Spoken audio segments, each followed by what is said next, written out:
How to fix YouTube video not downloading problem.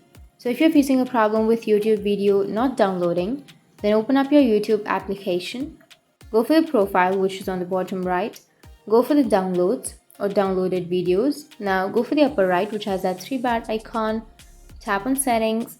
Under your settings, you need to go for available storage, and here you need to check if you have the storage or not, because if you don't have the storage, you need to simply go for delete the downloads, and you need to free up some space under your downloads, and once you've deleted, you will be able to download the videos. And under the download quality, you need to choose simply low or medium quality, or you can choose ask each time.